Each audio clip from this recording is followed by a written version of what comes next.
नमस्कार, मी डॉक्टर अमित महाजन. ओम नेत्रालय चाळीसगाव इथे तुमचं स्वागत करतोय. गेल्या 20 वर्षामध्ये असंख्य रुग्णांचे यशस्वी मोतीबिंदू शस्त्रक्रिया फेको सर्जरीज मी केलेल्या आहेत. पण प्रत्येक वेळी मला असं जाणवतं की ऑपरेशन चांगलं होणं किंवा चांगलं करणं हे जेवढं गरजेचं आहे, किंबहुना त्यापेक्षाही जास्त गरजेचं ऑपरेशन नंतर पेशंटने आपल्या डोळ्याची काळजी घेणं असतं. आता तुमच्या मनात विविध शंका असतात. काय काळजी घ्यायची, काय नाही करायचं, काय करायचं? तर या व्हिडिओमध्ये आपण त्या संदर्भात थोडं सविस्तर मार्गदर्शन घेणार आहोत. ऑपरेशन झाल्यानंतर आपल्या डोळ्यात ड्रॉप कसे टाकायचे? अगदी बरोबर. सगळ्यात पहिली आणि सगळ्यात महत्वाची गोष्ट म्हणजे ड्रॉप्स. तुमच्या प्रत्येकाच्या जवळ ऑपरेशन झाल्यानंतर आम्ही 2 प्रकारचे ड्रॉप दिलेले आहेत. त्यातला हा जो व्हिगामॉक्स नावाचा ड्रॉप आहे, हा अँटीबायोटिक ड्रॉप आहे. हा एक थेंब दिवसातून 4 वेळा या पद्धतीने 3 आठवड्यापर्यंत तुम्हाला टाकायचा आहे. 3 आठवड्यानंतर बंद करून द्यायचा. जो दुसरा ड्रॉप आहे प्रेडफोर्ट नावाचा, तो पहिल्या आठवड्यामध्ये म्हणजे ऑपरेशन झाल्यापासून 8 दिवस दर 2-2 तासांनी एक थेंब टाकायचा आहे, म्हणजे दिवसातून 6 वेळा. मग दुसऱ्या आठवड्यामध्ये हाच ड्रॉप 4 वेळा टाकायचा, तिसऱ्या आठवड्यामध्ये 3 वेळा टाकायचा आणि चौथ्या आठवड्यामध्ये 2 वेळा टाकायचा. म्हणजे थोडक्यात काय, तर हा प्रेडफोर्ट दर आठवड्याला 6, 4, 3, 2 या पद्धतीने आपल्याला कमी कमी करत न्यायचं आहे. औषध टाकण्याची जबाबदारी नातेवाईकांची. कोणीही स्वतःहून आपल्या हाताने डोळ्यात औषध टाकायचं नाही. नातेवाईकांनी औषध टाकण्यापूर्वी आपले हात साबणाने स्वच्छ धुवायचे. पेशंटला झोपवून द्यायचं, वर बघायला सांगायचं, हळूच अद्दर खालची पापणी ओढायची आणि एक थेंब टाकून द्यायचा. औषध टाकताना बाटलीचं टोक डोळ्याला लागायला नको किंवा आपले हातबोट त्या बाटलीला लागायला नको. औषध टाकून झालं, बाटली खोक्यात ठेवा. खोका तुम्हाला जो निर्जंतुक केलेला खोका दिलेला आहे, पाऊच दिलेला आहे, तो खोका त्या पाऊच मध्ये ठेवा आणि पाऊच उचलून वर ठेवा. पण कोणीही औषधं उघड्यावर ठेवायचे नाही आणि लहान मुलांना वगैरे औषध टाकायला सांगू नका, कारण त्यांना तेवढं समज नसते. त्यामुळे ज्याला समज आहे अशा समजूतदार नातेवाईकांनीच डोळ्यामध्ये औषध टाकायचं. ऑपरेशन झाल्यानंतर डोळ्यांची स्वच्छता व काळजी आपण कशी घेतली पाहिजे? अगदी बरोबर. दुसरी महत्वाची गोष्ट म्हणजे स्वच्छता.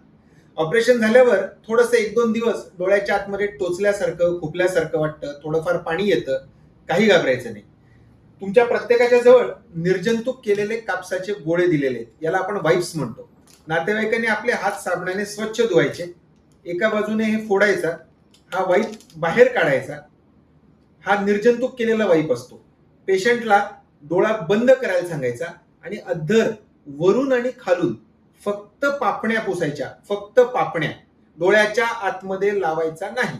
एकदा पुसलं की तो गोळा फेकून द्या. एकदा पुसलेला गोळा परत दुसऱ्यांदा पुसायसाठी वापरायचा नाही. आणि हे काम नातेवाईकांनीच करायचं. कोणीही आपल्या हाताने डोळे पुसायचे नाही. ऑपरेशन झाल्यानंतर काळा किंवा पांढरा चष्मा लावणं आवश्यक आहे का? अगदी बरोबर. आता आपण आजकाल फेको इमल्सिफिकेशन पद्धतीने म्हणजे फेको सर्जरीज करतो आपण. तर फेको शस्त्रक्रियेमध्ये तसं फारसं काही काळा किंवा पांढरा चष्मा लावण्याची गरज नसते. पण तरी सुरुवातीला एक 2-4 दिवस थोडंसं उजेडाचा त्रास होतो, थोडंफार पाणी गळतं, टोचल्यासारखं वाटतं. म्हणून आम्ही गरजेनुसार काळा किंवा पांढरा चष्मा दिलेला असतो. हा चष्मा ऑपरेशन झाल्यानंतर एक 2-3 दिवस घरातही लावा. त्यानंतर घरात चष्मा नाही लावला तरी चालेल, पण बाहेर जाताना मात्र चष्मा असू द्या. आपला उद्देश काय आहे? धूळ, माती, कचरा, ऊन, उष्णता याच्यापासून डोळ्याचं संरक्षण व्हावं म्हणून. याचा दिसण्याशी काहीही संबंध नाही. त्यामुळे पहिले 2-3 दिवस घरात पण राहू द्या. नंतर घरात चष्मा लावायची गरज नाही. बाहेर जाताना मात्र दिवसा काळा, प्रखर उजेड असेल, ऊन असेल तर काळा आणि संध्याकाळच्या वेळी पांढरा चष्मा वापरला तरी चालेल.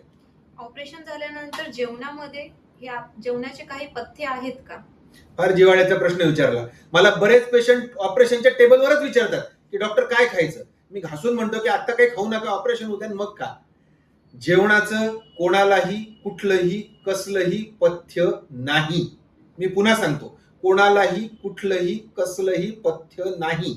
ज्याला जे पचेल आणि जेवढं पचेल तेवढं सगळं खाऊ शकतात. माझ्याकडून खाण्यापिण्याचं कोणालाही कुठलंही कसलंही पथ्य नाही. आता ज्यांना डायबिटीस आहे त्यांनी गोड खाऊ नका. हा, काय नाही खायचं? मटन, चिकन, मासे, दारू, तंबाखू. ऑपरेशन नंतर कमीत कमी 3 आठवडे मटन, चिकन, मासे, दारू, तंबाखू खाऊ नका. कारण कधी कधी काय असतं, हे तिखट मसालेदार पदार्थ खाल्ल्यामुळे ऍसिडिटी होते. ऍसिडिटीमुळे मग एखाद्या वेळी उलटी होण्याची शक्यता असते, म्हणून टाळा. मात्र तंबाखू आणि दारू कुठल्याही स्वरूपात चालणार नाही. कारण तंबाखू आणि दारू ह्या दोन गोष्टी अशा आहेत की ज्या आपल्या मागच्या पडद्याच्या नसेवर सरळ सरळ परिणाम करतात. त्यामुळे अतिशय कडक भाषेत सूचना, कुठल्याही प्रकारचा तंबाखू आणि दारू चालणार नाही. कायमची बंद झाली तर अतिउत्तम, पण निदान महिनाभर तरी घेऊ नका. ऑपरेशन झाल्यानंतर आपल्या ज्या जुन्या औषधी आहेत त्या किती दिवस बंद ठेवायच्या? अजिबात नाही. तुमची जी औषधं पहिलेपासून चालू असतील, उदाहरणार्थ ब्लड प्रेशर, डायबिटीज, दमा, संधिवात, गुडघेदुखी, अस्थमा, ती सगळी औषधं जशीच्या तशी चालू ठेवा. आपल्या ऑपरेशनचा तुमच्या जे जुने औषधं चालू आहेत त्यांच्याशी काहीही संबंध नाही. हा, काही लोकांमध्ये फिजिशियनच्या सल्ल्यानुसार आपण रक्त पातळ होण्याची गोळी बंद केलेली असते ऑपरेशनच्या 3 दिवस आधी. ऑपरेशन झाल्या झाल्या त्याच दिवशीपासून रक्त पातळ होण्याची गोळी तुम्ही चालू करू शकता, जर आधी बंद केली असेल तर. आणि ज्यांच्या ज्या गोळ्या चालू आहेत त्या तर सगळ्यात जशाच्या तशा चालू ठेवा, बंद करू नका. ज्या गोळ्या तुम्हाला फिजिशियनने दिलेल्या आहेत, तुमच्या एमडी डॉक्टरांनी दिल्या आहेत, त्या ऑपरेशन झाल्यानंतर पण तशाच चालू ठेवा. ऑपरेशन झाल्यानंतर धूळ माती यापासून आपण आपल्या डोळ्याची कशी सुरक्षा ठेवू शकतो? सगळ्यात महत्वाचं म्हणजे जसं मी सांगितलं की काळा चष्मा किंवा पांढरा चष्मा बाहेर जाताना लावा. थोडंसं 2-4 दिवस टोचल्यासारखं खुपल्यासारखं वाटतं, पण डोळा अजिबात चोळायचा नाही. कुठल्याही स्वरूपात डोळा चोळायचा नाही. हा, जास्त त्रास झाला तर मी जसं सांगितलं तुम्हाला वाईप्स जे दिलेले आहेत त्या वाईप्सने अद्धर डोळे पुसून घ्या, पण डोळा चोळायचा नाही. आणि शक्यतो जास्त धूळ माती कचऱ्याच्या ठिकाणी जाऊ नका. ऑपरेशन झाल्यानंतर आठवडाभर मोटरसायकल किंवा 4 व्हीलर चालवू नका. ज्यांचं शेतकरी वर्ग आहे, कष्टकरी वर्ग आहे, त्यांनी साधारणपणे आठवडाभर शेतात जाऊ नका. प्रखर उजेडात उन्हात जाऊ नका. आठवडाभर काळजी घेणं गरजेचं आहे. एका डोळ्याचं ऑपरेशन झाल्यानंतर दुसऱ्या डोळ्यासाठी आपण किती दिवस थांबू शकतो? हा, असा याच्यामध्ये काही ठळक नियम नाहीये की एका डोळ्यानंतर आपण दुसऱ्या डोळ्याचं ऑपरेशन कधी करावं. पण जर आपल्याला दोन्ही डोळ्यांमध्ये मोतीबिंदू असेल, दोन्ही डोळ्यांची नजर कमी झालेली असेल, तर आम्ही 2 सल्ले देतो की पहिलं म्हणजे जसं आपण आज एका डोळ्याचं ऑपरेशन केलं तर साधारणपणे एक आठवड्याभराच्या आत आपण दुसऱ्या डोळ्याचं ऑपरेशन करू शकतो. म्हणजे दोन्ही डोळ्यांची काळजी आपल्याला एकत्र घेता येईल. आणि जर कधी कधी काही कारणास्तव ते शक्य नसेल तर आपण महिना 2 महिना थांबूनही केलं तर हरकत नाही.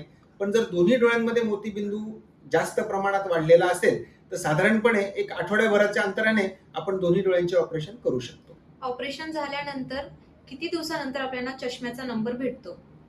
हा, आता जर आपल्याला ऑपरेशन नंतर जवळचा वाचायचा चष्मा आवश्यक असेल तर तो आम्ही साधारणपणे 15 दिवस किंवा 3 आठवड्यानंतर देतो. तर साधारणपणे 15 दिवस वाचन काम करू नये. ज्यांना नोकरदार वर्ग आहे किंवा ज्यांना कुठे ड्युटी जॉईन करायची आहे त्यांना आम्ही 15 दिवसात पण चष्म्याचा नंबर देऊ शकतो. आणि बाकी ज्यांना घाई नसेल त्यांना साधारण 3 आठवड्यानंतर आम्ही चष्म्याचा नंबर देतो. ऑपरेशन नंतर किती दिवस आंघोळ नसते करायची? फार महत्वाचा प्रश्न. ऑपरेशन नंतर रोज आंघोळ करा. माझ्या बघण्यात असे काही पेशंट आहेत की ज्यांनी महिनाभर आंघोळच केलेली नाहीये.